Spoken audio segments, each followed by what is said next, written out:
A year into the pandemic, growth is expected to pick up in the region, but the path to recovery is still long, divergent, and depends on vaccination rollout and policy space. Saving lives and livelihoods remain policymakers' top priority. Building forward better and shaping a more inclusive and resilient future will be achieved by addressing the transformational challenges.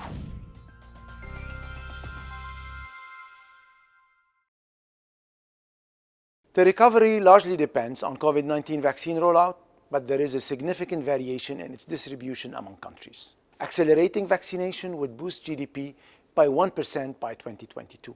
The vaccine rollout is well underway in some GCC countries and in Morocco.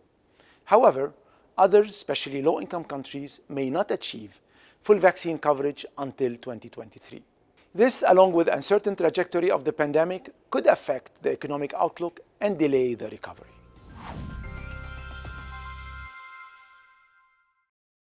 Strong policy supports and better-than-expected external backdrop are supporting the recovery in the Middle East, North Africa, and Central Asia. However, fragile and conflict-affected states face a particularly steep path ahead, a result of the slow vaccine rollout, limited policy support, and significant political, economic, and social instability. In addition, tourism-dependent economies revised their GDP projections down for 2021, with the long-lasting impact of the crisis expected on these economies.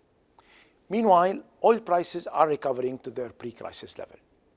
With better access to vaccine and more policy space, the outlook for oil exporters is improving, although production cuts will weigh on oil GDP for some time. Finally, countries that implemented strong fiscal support when COVID-19 first hit are expected to recover to pre-pandemic GDP levels this year. For others, the recovery may take longer.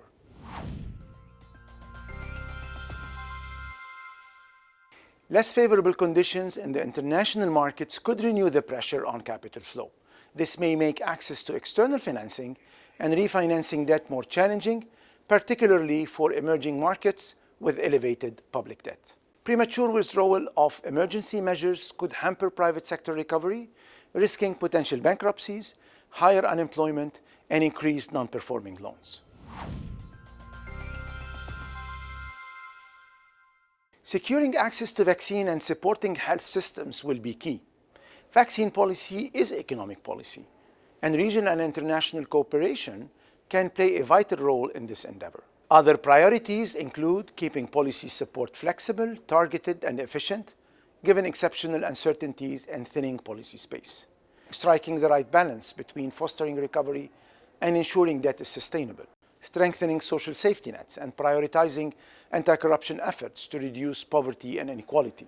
Digitalization can help in both these areas.